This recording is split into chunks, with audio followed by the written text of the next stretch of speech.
Les tableurs sont des logiciels très puissants pour traiter efficacement les données. L'un des plus utilisés est Microsoft Excel, dont nous allons apprendre quelques notions de base à travers le premier exercice type du chapitre 13.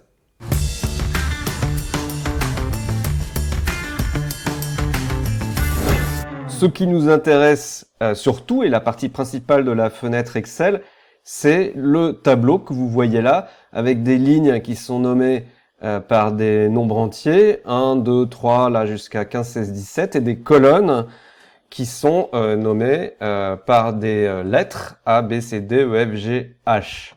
Il faut savoir aussi que dans un document Excel, il peut y avoir plusieurs tableaux. Là, je suis dans le tableau livre et on passe d'un tableau à un autre en cliquant ici, là, en bas à gauche. Là, je passe dans un autre tableau qui s'appelle moyenne, car il correspond en fait à la moyenne de notes d'une classe. Donc, dans mon tableau livre, j'ai entré les données de l'exercice. Sur la ligne 1, on a différents entiers qui représentent les nombres de livres empruntés par les élèves dans leur bibliothèque. Et sur la ligne 2, qui s'appelle effectifs, on a les effectifs d'élèves qui correspondent au nombre de livres empruntés. C'est-à-dire que là, par exemple, on voit qu'il y a un élève qui a emprunté 3 livres, il y a 3 élèves qui ont emprunté 5 livres, il y a également 3 élèves qui ont emprunté 6 livres, et ainsi de suite.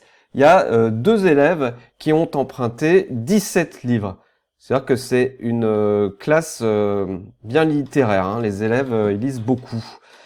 On nous dit aussi dans l'énoncé que tous les élèves ont emprunté au moins 3 livres. Alors c'est important parce que ça veut dire que il n'y a aucun élève qui serait pas dans ce tableau. Donc ça veut dire que l'effectif total de la classe, ça correspond à la somme de tous les effectifs là de la ligne 2. Donc on va voir comment faire pour calculer cette somme. Alors comment calculer une somme sous Excel?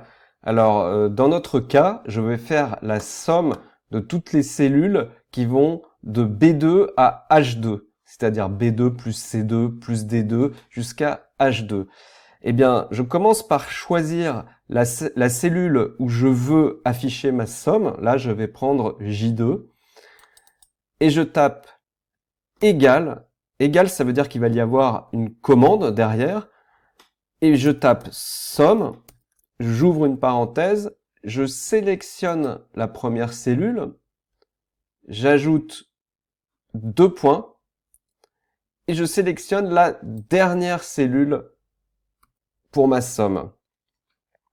Et je finis en tapant Enter. Et là, c'est magnifique. Il a fait la somme de B2 à H2, il a bien trouvé 25. Vous pouvez vérifier avec votre calculette. Là, j'ai fait la somme sur une ligne, mais j'aurais pu tout aussi bien la faire sur une colonne. C'est-à-dire, par exemple, si je veux faire D1 plus D2, là, je vais taper égal, somme, j'ouvre ma parenthèse, je sélectionne D1, 2 points, D2, je referme ma parenthèse, je fais Enter, et j'ai ma somme qui s'affiche.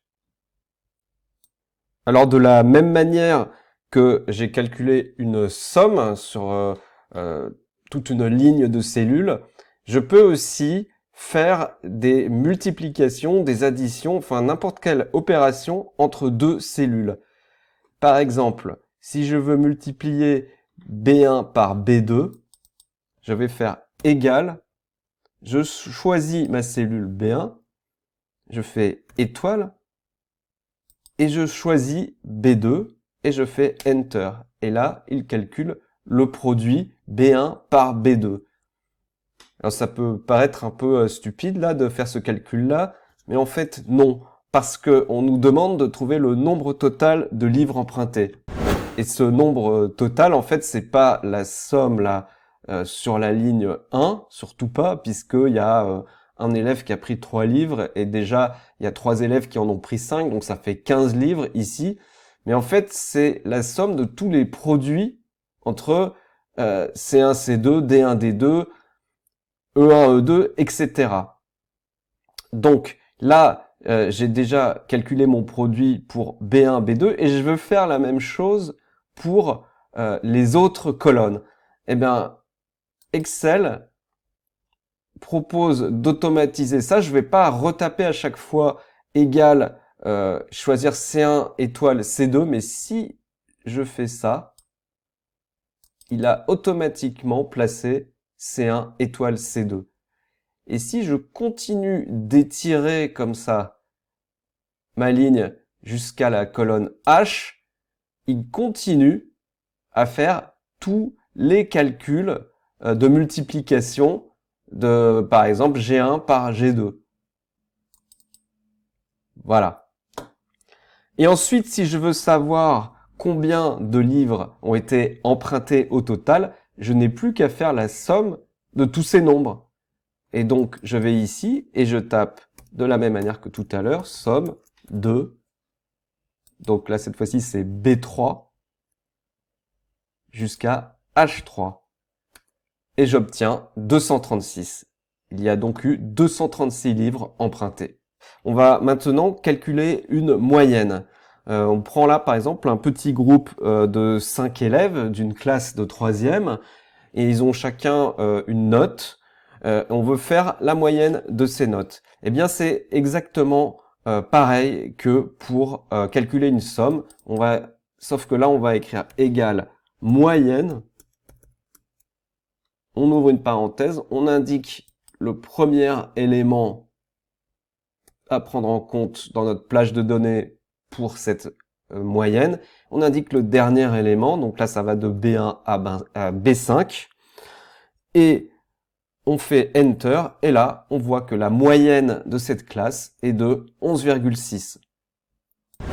Alors je reviens à ma classe d'élèves lecteurs qui ont emprunté des livres à la bibliothèque et on nous demande cette fois de calculer combien de livres en moyenne chaque élève a-t-il emprunté. Alors attention parce que là, il y a un piège.